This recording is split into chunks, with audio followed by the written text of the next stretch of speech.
A key principle that I think a lot of people lack is understanding what an AI agent is. It all comes down to one word: agency. When you talk about an AI agent, you're talking about giving an LLM agency to make decisions, guide its own way, solve problems, and achieve goals. So how is that different? Normally, when you're talking to ChatGPT or another interface like Claude, your interactions are just, I'm asking a question, it comes back with a response. In no way are you giving the LM agency. Welcome to ODSC's Ai X Podcast, your gateway to the latest in AI and data science. Whether you're an aspiring data scientist or a seasoned AI professional, we bring you insights from the best minds in the field, shaping the future of AI.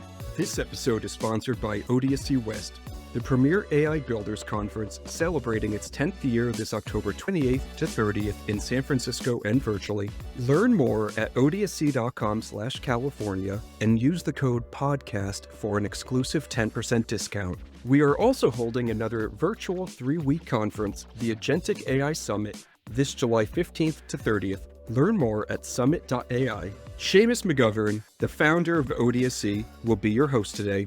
In this episode, we sit down with Michael Lanham, author of the book AI Agents in Action, for a practical and forward-looking conversation about building intelligent, goal-driven AI agents. Drawing from his cross-industry experience in game development, fintech, and agtech, Michael explains how we're moving beyond prompt response chatbots towards agents that reason, act, and collaborate. Topics we'll cover in this conversation include the difference between agents, chatbots, and traditional automation, the importance of prompt engineering, an explanation of MCP, Message Control Protocol, and its role in enabling tool use and multi-agent coordination, the power of agentic memory systems, evaluation strategies for AI agent workflows, agentic AI frameworks like AutoGen, CrewAI, and OpenAI Agent SDK, and the future of agents as collaborative partners, not just tools. Michael, welcome to the podcast. Thank you. Nice to be here. To help our audience get to know you, Michael, can you give us a brief overview of your career? I really started off in game programming back in the 90s, worked with academics shortly after, developing a game for them. It actually started my journey into deep learning, genetic algorithms, and machine learning, building a game and using neural networks to do decision paths and stuff like that. From there, I went to a small consulting oil and gas company, heavily academic focused, where we worked on building engineering applications. So there's a lot of machine learning and data science in that area. I had 80 people in my team, R&D, for everything from doing a lot of machine learning to just engineering applications and stuff like that. This is about 2009, 2010, and it was actually trying to start an AI group or a deep learning group at that time. And nobody really wanted to jump into it. They had been burned so many times before by the journey of the AI. I can remember things didn't really start to turn around until about 2012 when Hinton sort of did his convolutional neural networks. And that was the first big moment. It sort of cascaded a whole bunch of changes. And then since everybody was concerned for a number of years that we're going to go back into a AI winter, if you will, and that never happened again. And I don't think it's going to happen anytime in the future. Working through a lot of different companies, primarily as a machine learning AI, working on everything from the cannabis industry, doing business intelligence to regulations, on the gas industry, working on horizontal drilling, using generative AI to predict the subsurface and using deep reinforcement learning to guide oil drilling. Now I work in agtech and we build an agentic system that helps people support and service agricultural equipment. A fascinating range of industries you worked in, cannabis industry to oil and gas to agricultural, agtech, very hot area for AI right now. Who better to tell us about agentic AI? People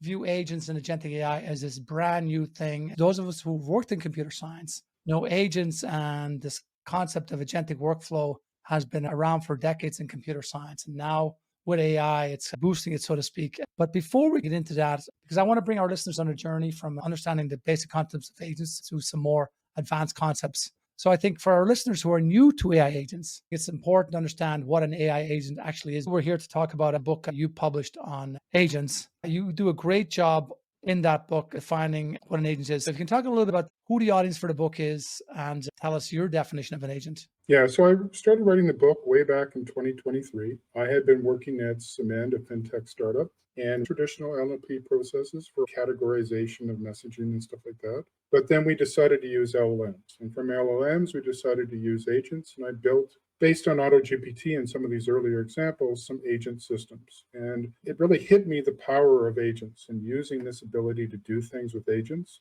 A key principle that I think a lot of people lack is understanding what an agent is or what an AI agent is. It all comes down to one word, agency. When you talk about an AI agent, you're talking about giving an LLM agency to make decisions, guide its own way, solve problems, and achieve goals. So how is that different? Normally, when you're talking to ChatGPT or another interface like Claude, your interactions are just, I'm asking a question, it comes back with a response.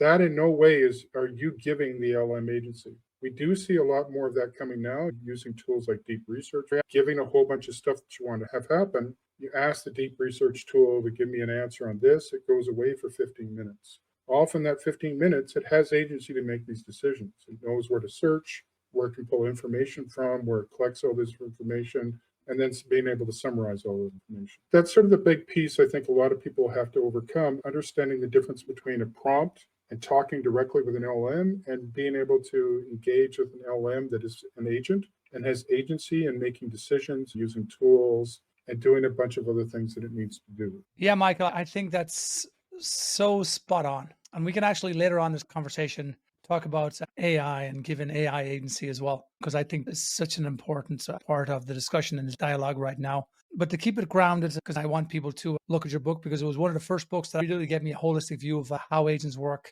what's possible with them, very hands-on, very practical, lots of examples. Can you walk us through what an AI agent is in terms of how it's different from traditional software, chatbots, and even automation tools like robotic process automation, RPA? Okay, so there's two components to an agent, right? It's giving them agency, but allowing them to reason and plan, if you will. A lot of the earlier models, you would have to enter in the prompt how the agent should plan, how it should think through its steps. So you see a lot of these things giving the LM time to think and decide and then execute tasks, get the responses, be able to look at these types of things and determine the outcome and chain these things together. If you were looking at 4, this is even before 4.0, which is more of a reasoning model, 4 wouldn't handle this very well. It wouldn't do that loop. It wouldn't be able to have the autonomy or the agency to make a number of decisions internally.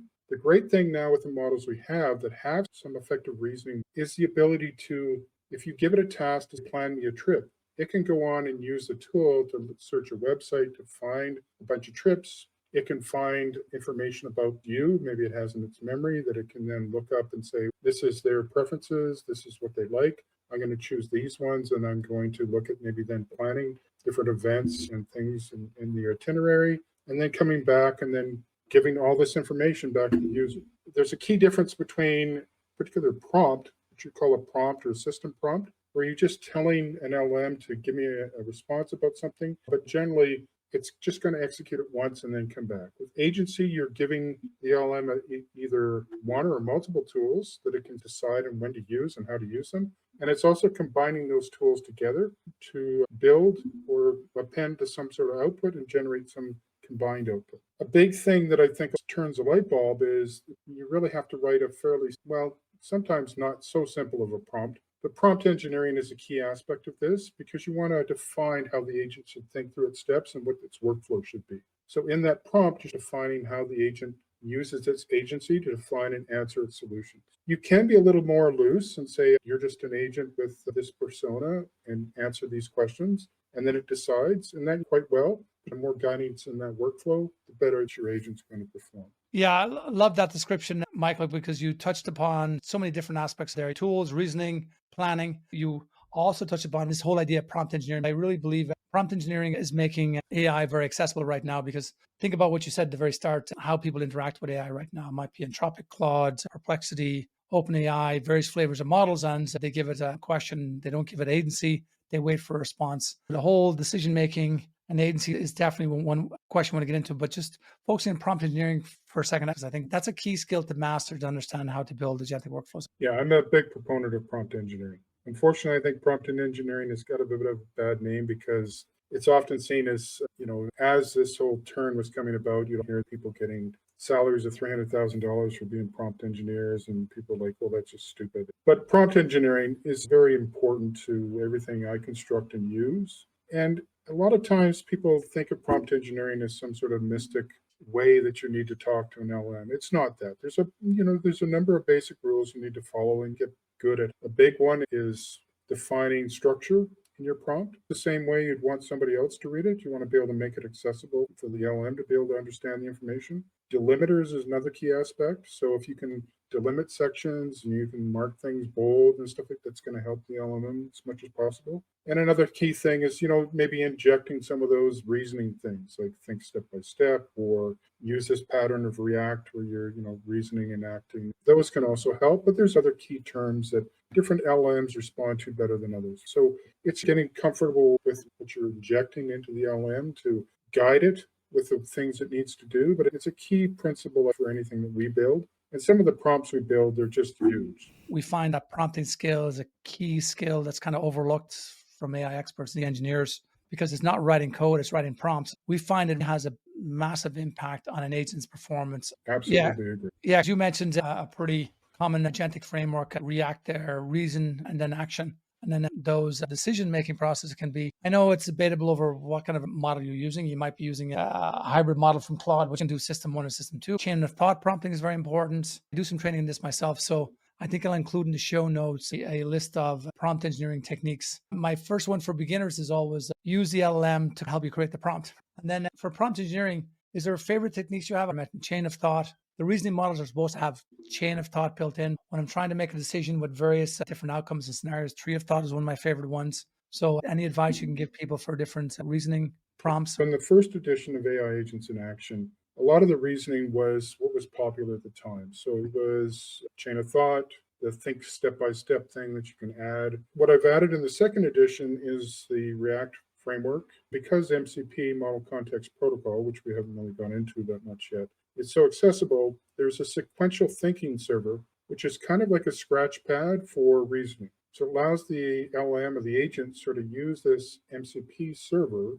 sequential thinking, that allows it to think through problems. And you can set it up to do tree of thought, chain of thought. You can set it up to do React. And I have a whole chapter in my upcoming book, the second edition of AI Agents in Action, where it talks about using these reasoning planning strategies. Another key thing is when you're using things like step-by-step and chain of thought, you have to let the agent or the LM output the chain of thought steps, right? If you're not allowing it to do it, you're not really enlisting that behavior. So by coupling this with sequential thinking, which allows it to write these things to a server in a loose form of memory, and it allows a way of ejecting these thoughts that it then can use later and think about and understand, and then it gets better at reasoning and ultimately planning and solving goals. Yeah, MCP is a very hot topic, and maybe we can delve into that a little bit. I'm sure a lot of our listeners are familiar with MCP, Message Control Protocol. It came out from Anthropic, published a blog on it. It was last November. I'll include a link to that in the show notes. It's mentioned in some of our previous podcasts, but it really seemed to take off around February or March. Everyone started talking about it, especially here in New England. All these agents spring up like weeds in spring. So talk a little bit more about MCP, that Message Control Protocol, and its structure around role, content, and context. Google's also making a big push for their A2A or agent to agent. So I know a lot of frameworks like LangChain, Autogen, and AgentOps have adopted MCP, and MCP servers are proliferating left and right. Yeah, MCP is really, it's probably one of the technologies, I think it's blown up massively. The amount of stuff that's come out of this from MCP is incredible. A lot of it's plugged into Visual Studio Code. They have ways of integrating MCP and even Claude. So Claude Desktop, all you typically have a couple of MCP tools or servers that connect to PowerPoint, connect to our ticketing system, connect to a bunch of things, right? Engage with Claude to say, here, I want to do this. The ability to do quick integrations with all these MCP servers becomes really powerful. It adds a whole level of capability to agents now, because you can easily drop in a bunch of these MCP servers. I go into a lot of detail on OpenAI Agents SDK, which is currently my favorite for building agents, because it's simple enough to do a number of things, but it's sophisticated enough that you can get in and do a couple of specialized things if you need to. And it handles a bunch of these patterns really well, and it handles the MCP really well. So you can just quickly, in about 10 lines of code, fire up an agent, give it some instructions, and attach an MCP server to it, and it's off doing its thing, right? So it's pretty powerful stuff, and being able to connect all these MCP servers are great. But there becomes a limit where you have to cut these things up and make now agent workflows or flows, which I also get into the second edition of the book. But in comparison to agent from Google, that is more of a platform where you're wanting to actually directly connect with agent to agent. Yeah. It essentially uses that pattern that OpenAI established way back when they released ChatGPT with this ability to use tools. They didn't really take it very far, though. A big part of that is because the models really weren't up to using a lot of tools altogether and being able to have this agency and decision making and this reasoning to use a bunch of tools in succession. Now you can simply plug in an MCP server into Claude and you ask it to interact with it, and it takes this agency and it's going off and using 6 or 7 tools within an MCP server to do a whole bunch of stuff for you. A good use case I often show to people is here, I'm going to enter a paragraph about how I want to create this PowerPoint presentation. I have a PowerPoint MCP hooked up to Claude, and off it goes and creates me a PowerPoint presentation. 10 or 15 slides in no time at all. Lots of capability, lots of power there. And I think as we add more MCP servers, that'll be great. But I caution people, you don't want to add too many tools to an agent because it just becomes a lot of overhead. It confuses the agent, LM or whatever you have. You want to sort of limit that. So you have to be careful in what you do. If you're using a whole bunch of these tools, it's often time to look at multi-agent workflows. That's great insight, Michael. MCP use has exploded, and you hit upon the key concept. Last year, when we were trying to build these agentic workflows, we ended up chaining tons of tools together because multi-agent systems were a little brittle and still are to a certain degree. And I think that's one of the key concepts there, because it adds that structure and defines at a standardized level how a tool should be invoked, making sure you provide the correct inputs and outputs and making it easier to chain those tools together. And you're right, we get the opposite problem because now it's super easy to chain all those tools together. They can carry metadata, track which tools are being called, and they can also do reasoning. I think React and a few other reason patterns they provide apart from React as well. That's pretty cool. And one of my favorite uses of it as well is we'll talk about evaluations, but evaluating agentic workflow is so hard. And we found it's made it easier to debug agentic workflows, and then of course observing what's actually going on, because that's been a bit of a black box. Evaluation is a huge thing, especially for what I'm doing right now, building agentic workflows for agricultural equipment support. These are $1 million pieces of equipment. We have to make sure the agents are giving them good answers and they're really well grounded in the answers they're giving, right? So you want to adhere to a lot of the source material, the manuals, and all that stuff. We've looked at a lot of different patterns, from just, grounding patterns that look at how the agents are responding to a whole bunch of other stuff. What we ultimately did was build agents that evaluate the agents solving the workflow. They can assist us in saying, yes, they're doing the right thing at this stage or not. Guardrails are becoming a big thing. OpenAI Agents SDK, for instance, introduces guardrails. One of the examples I have in my second edition of my book is using agents within a guardrail to make sure that the LM is responding correctly, making sure that the answer is grounded in the source material. So that's a key aspect. I definitely recommend anybody building an agentic system set up evaluation or think strongly about evaluating what your agent's supposed to be doing and constantly checking that, constantly baselining what your agent's doing and how it's performing. It gives you the ability to change your prompts, altering your system configuration, changing your agents, all that stuff. Evaluation is a really key metric there.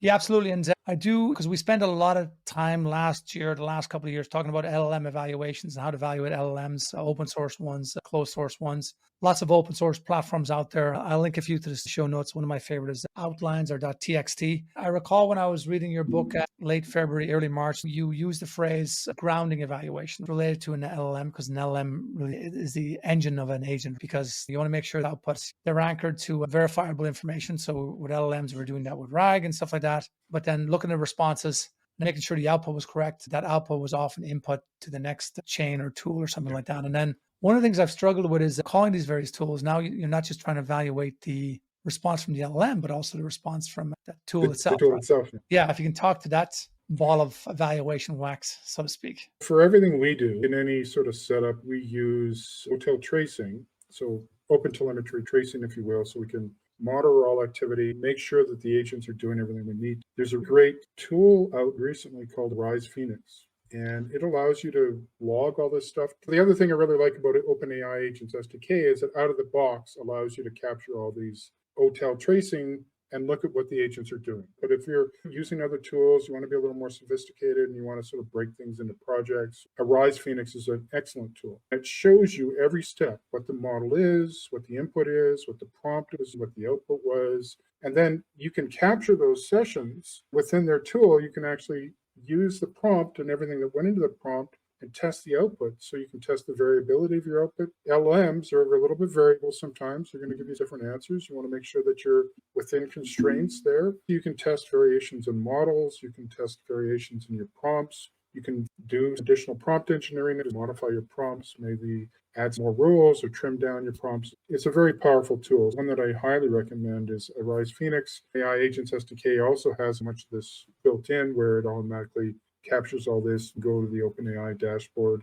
and you can see these API things. A key aspect is being able to see what the agent's doing, how they're interacting with the prompts, and how they're passing messages on. For anybody building things like this, you want to be able to track that information and inject evaluation steps or guardrails and measuring the success or how well things are going. It doesn't necessarily have to be real time, but something you can capture. Take snapshots and look at Phoenix is a great tool for that because it allows you to capture, annotate, and prompt and stuff like that within their tool. And I highly recommend it. Yeah, I couldn't agree more with that. We've actually done a whole podcast on Phoenix from Rise AI. Great Awesome. project. Who else does a good job? Because I'm wondering if there's a list of MPC servers we can provide to our users. There's a bunch of libraries or collections. Smithery is a big one. Smithery is becoming quite popular. It hosts a number of servers. If you wanted to use an MPX install, you put in Smithery, add your key, and it allows you to pull down the server. But again, it's an open collection, so you have to be careful on which MCP servers you're using. I think that's also a big thing we have to warn people about is don't pull down anything. You want to make sure that you understand what's going on. How would you advise doing that? Evaluation is key there. You want to avoid a prompt injection and agent prompt injection and things like that, right? And not to mention whatever the MCP server is doing, right? Whatever Right. tools it's using, the APIs it's calling. So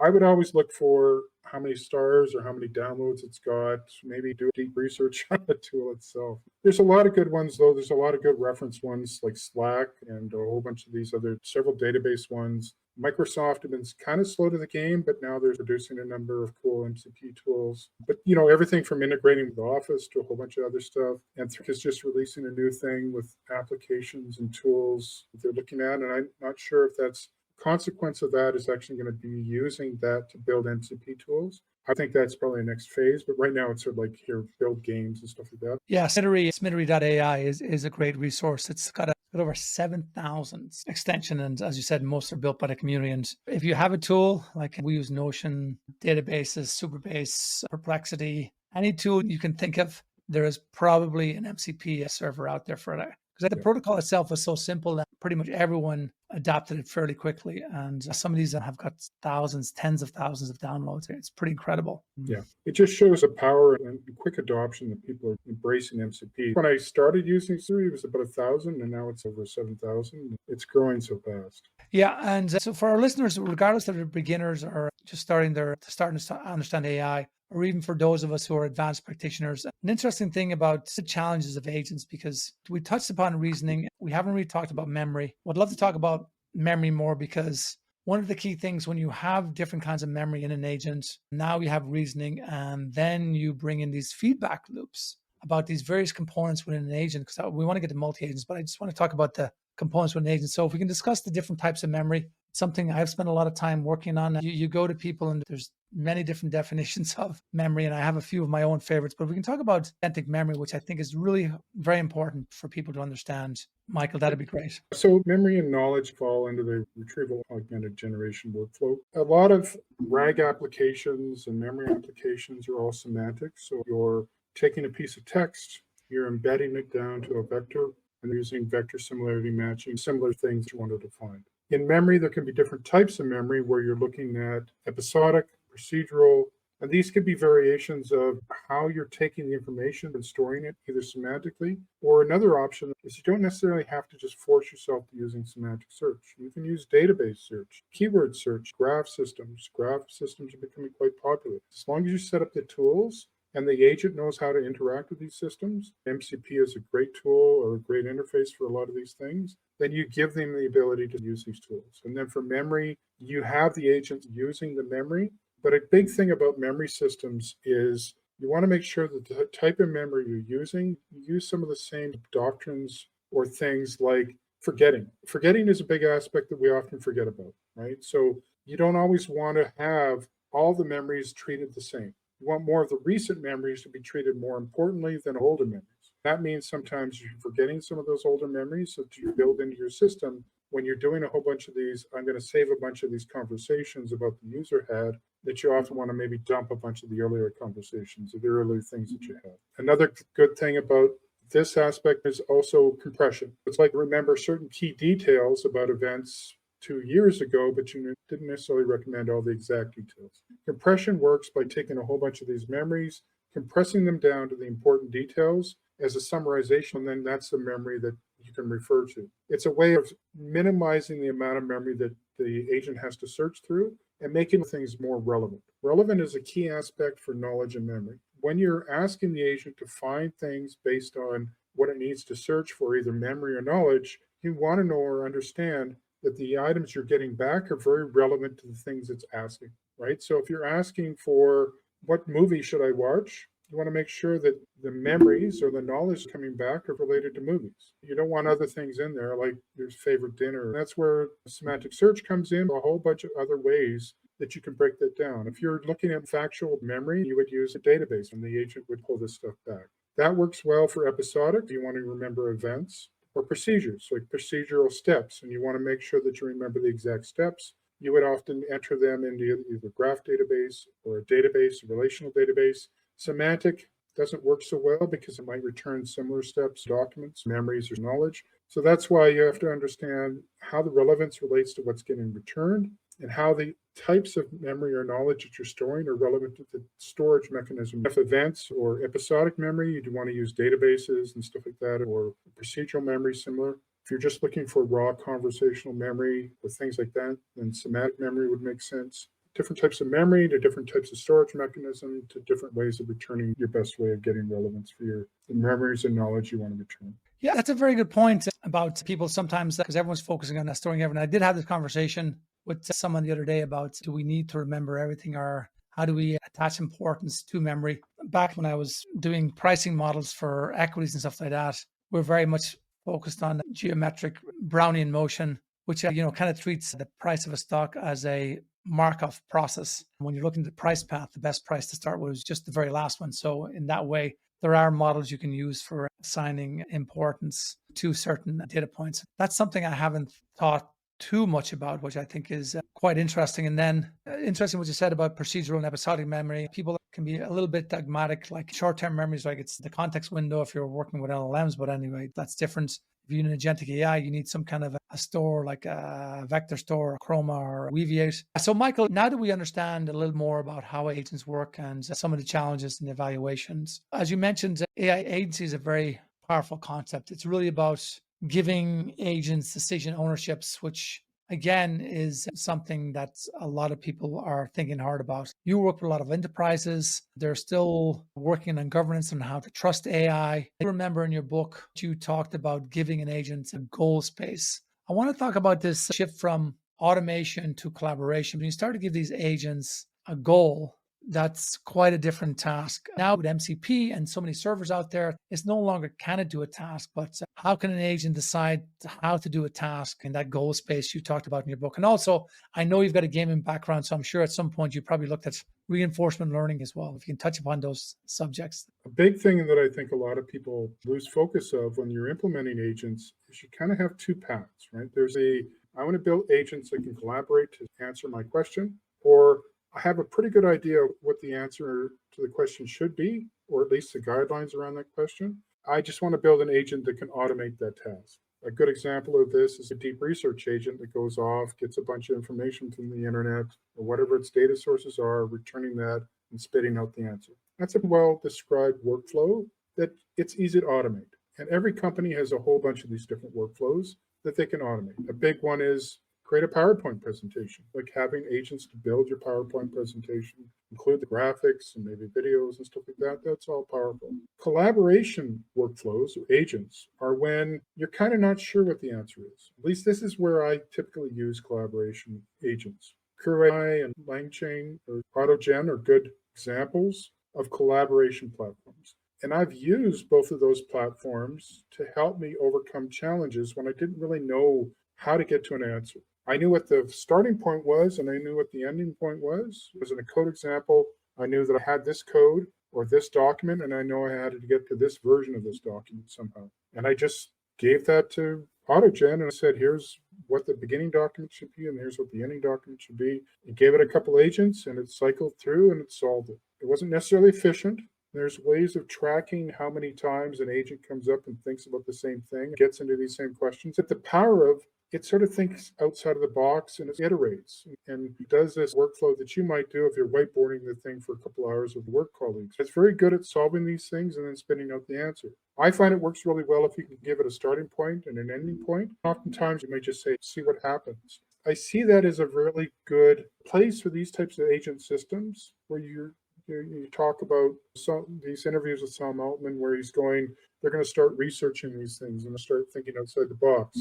Those are really those collaboration agent systems that are going to start doing that, right? It's not those type of agent systems that we often build. In my case, answer support service questions, for instance, or others automating agent tasks. These collaboration agents have some really good potential on discovering new technologies and new ways of doing things. I often use them for that purpose. I wrote a book called Learn Python Game Development with ChatGPT, which was essentially how do you vibe code to learn how to game program. This is before vibe coding.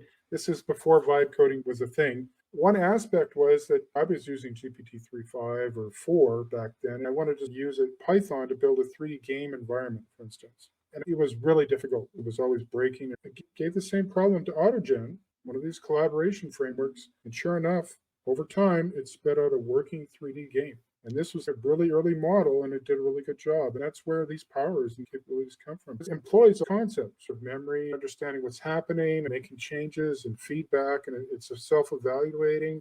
But it's not something I would rely on to put into production. Yeah, I got to confess, I wanted to be a game developer, and I thought my math was pretty good. And I was trying to build these gaming engines, coding. I gave up after 3 or 4 months. Compared to gaming development, data science was a walk in the park. I'm going to try that in my copious spare time. I love that description of collaboration agents because another powerful concept in your book is this idea of multi-agent systems where multiple agents collaborate to solve problems, right? As the book progresses, you delve into multi-agent systems using tools like AutoGen and Crew AI. Can you talk about some of the main advantages of multi-agent systems over single agent ones? Because the tendency is, especially now with MCP out, let me just chain a ton of tools together, especially in these collaborative or complex task settings. Yeah, so separate a use case, right? So you have the collaboration workflows where you're looking at solving or coming up with something. And that's where collaboration agents, I think, really shine. And then there's agent systems where you have an agent using 50 tools to do some task and it's not performing well. That's where you would take that agent and break it up into flow of agents.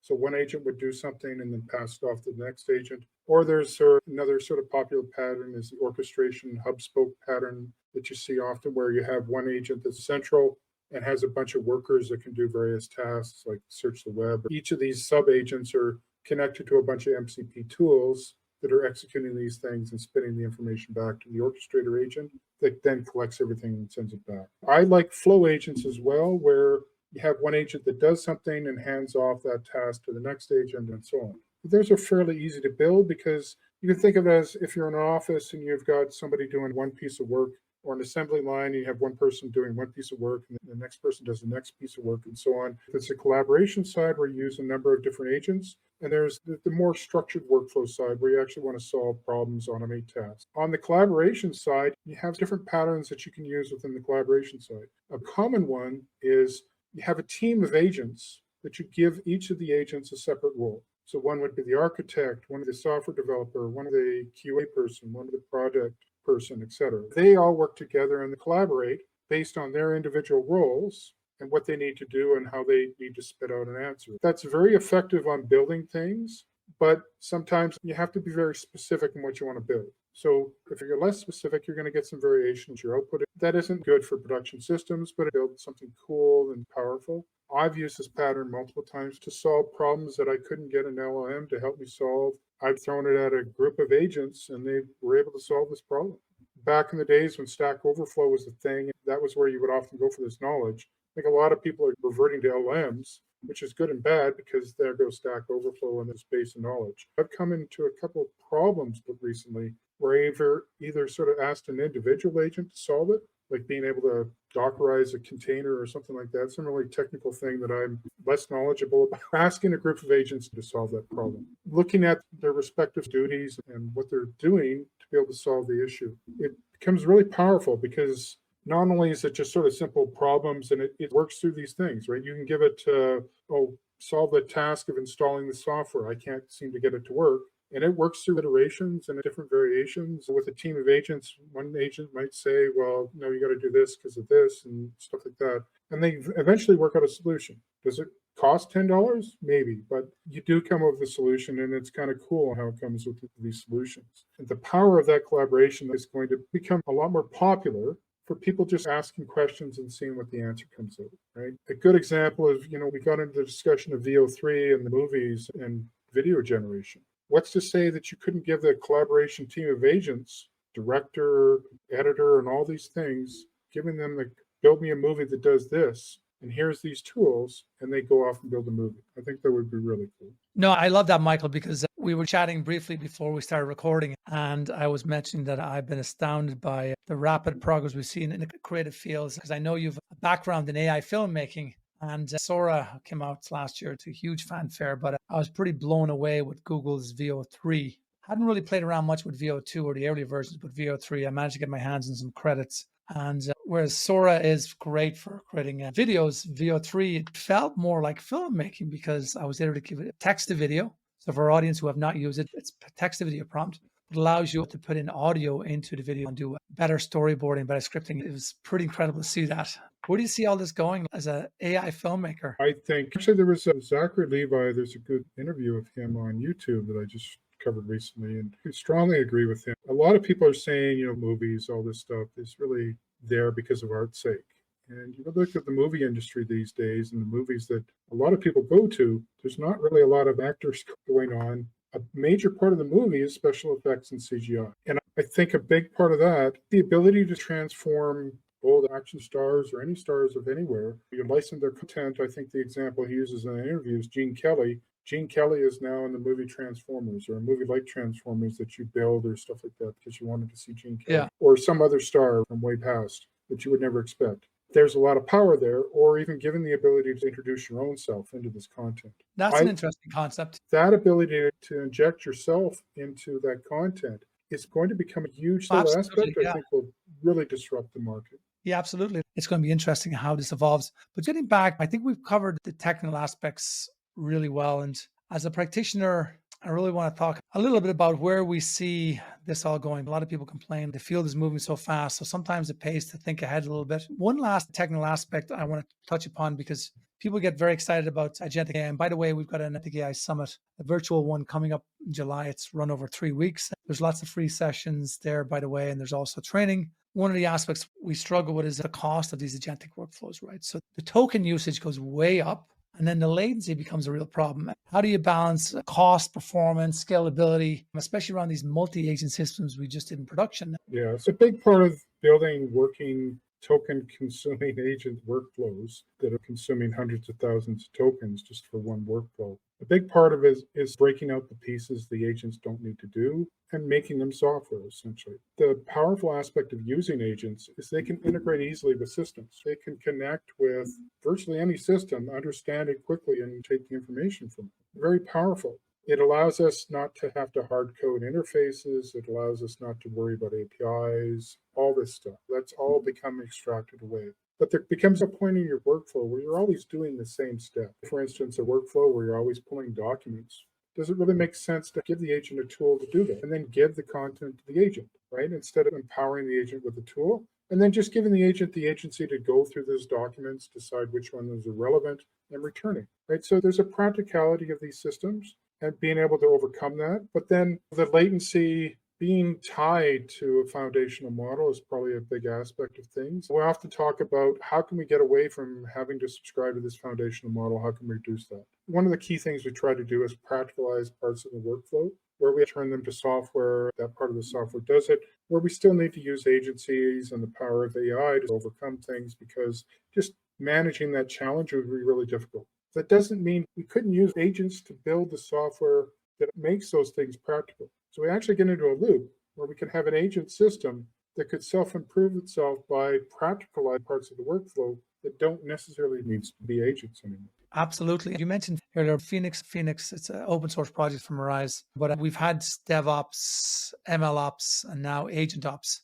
So I think there's some good open source tools out there for looking at this as well. Langfuse is one I've been looking at lately, so I'll include that in the show notes. But I just want to get back to multi-agent systems because I am quite fascinated about what the future holds for multi-agent systems. You've written extensively about multi-agent systems. I'm sure that's going to be a big part of the second version of the book as well. At what point do you think AI agents are ready to act as digital teammates rather than task executors? Capabilities need to evolve there. One of the things I've been thinking a lot about is as we build our agentic workflow, the next variation we want is shift from this agentic workflow as a tool mindset and start viewing AI as something that can reason, reflect, react, take initiative. We mentioned the React framework there and other ones as well. So really, what's it going to take for organizations and people to be comfortable fully embracing agents as collaborative partners rather than just a tool? Yeah, a big thing I think a lot of people miss when building agentic systems is the need to evaluate, ground your agents, understand what they're producing, right? And if it's aligned with what you want to produce, making sure that what they're producing is the value you're putting into the effort, your ROI, return on investment. That's a key aspect of building any of these agentic systems, multi-agent or otherwise, is being able to evaluate and making sure that what you're putting in is the value for what you're getting out. Be it token consumption, the amount of time it takes, and the amount of labor or other terms that you're saving. Imagine I'm working alongside an AI agent as a colleague, right? Apart from evaluation, which is a huge part of it, what is next? Because let's say I trust the agent I work alongside it. Is there other things we need to do? Is there another mindset we need to have? I work in AI all the time, and I don't think 90% of the population will be ready for a digital core. But if we get to that point, and I'm assuming they probably will get to that point. To me, that's an idea right now. I think it's going to take time and acceptance by people and understanding. And to be honest, we could actually build digital coworkers now with the technologies we have to do various tasks. Not every task somebody might need to do, but then we get into issues about jobs. Is it taking away jobs? Are we replacing people? That becomes a sour note, right? There's not a lot of legislation in various governments about these things, but I suspect that in the future, you might have to have some human bodies in your organization over digital people. Maybe that's going to be a rule. I've seen similar rules in other countries for diversity and other aspects. Maybe it's going to be the same thing, right? There's legislation to say you must actually have this number of human coworkers per digital coworkers or something. Yeah, I can see dozens of roles coming out of this because I already see AI evaluation engineer is a real thing. But did you see that Sam Altman claimed that Meta was trying to poach OpenAI's engineer and offer him ridiculous amount of money? It's like 100 million, which I would take it with a bit of a grain of salt, but I can see where there's many millions there. So you can see how important this is getting. And I do see new roles emerging. And to wrap this up, talking again about these feedback loop, responsibility, feedback, and supervision is going to be a huge part of this. And I do know in your book, you did talk a lot about feedback loops. Is there anything else you can tell us about designing these effective feedback mechanisms for agents, especially working semi-autonomously? In our systems, we have a direct feedback loop, thumbs up, thumbs down, and answer a question. And that's become very powerful for us. If an agent's giving an answer, attach a feedback mechanism to that agent so that you can get human feedback directly. I think that's a powerful system that gives us the ability to monitor the agent output, but also direct feedback that we can leverage and improve the agents and the agentic system. That feedback mechanism by humans or even by agents can be pretty powerful. I use agents as not only part of evaluation, but actually have them look at the whole process and generate feedback. How could things improve? How could things get better? Well, Michael, this has been a great conversation. Can you tell us a little bit about when's the second edition of the book coming out? The second edition should be out later this year. I'm hoping to get it out as soon as possible because a lot of the content has become dated and can be better presented now. So hopefully later this year. Thank you. And for people to follow your work in general, what's the best platform to connect with you on? I have a AI-assisted blog on Medium that I post to every day. LinkedIn is probably a good place if you need to reach out. I would encourage our listeners to check out your book, AI in Action. I did find it very approachable. Loads of good code examples. I think it was a fantastic introduction to AI agents, as was this conversation. This was definitely an education. Thank you. And we'll have to have you at ODSC, maybe in person. We're hosting another one in San Francisco. I believe I'm teaching a course in July 27th. AI Summit. That's right. Yeah. That's coming up, our agentic AI. For our listeners, that's 3 weeks of 2 days a week in the afternoon. So you can do it at work, do it at home. Check that out. And Michael, we'll see you on that. Super excited. What's the course going to be on? Obviously, it'll be agents. AI agents. Excellent. All right, Michael, thank you so much. This has been a pleasure. Thank you. Absolutely. Your engagement directly contributes to the growth and success of our community. Please subscribe now and don't miss out on the next enlightening episode. This episode is sponsored by ODSC West, the premier AI Builders Conference, celebrating its 10th year this October 28th to 30th in San Francisco and virtually. Learn more at odsc.com/California and use the code PODCAST for an exclusive 10% discount. Supporting our podcast by subscribing not only helps our small dedicated team at ODSC, but also unlocks exclusive benefits for you.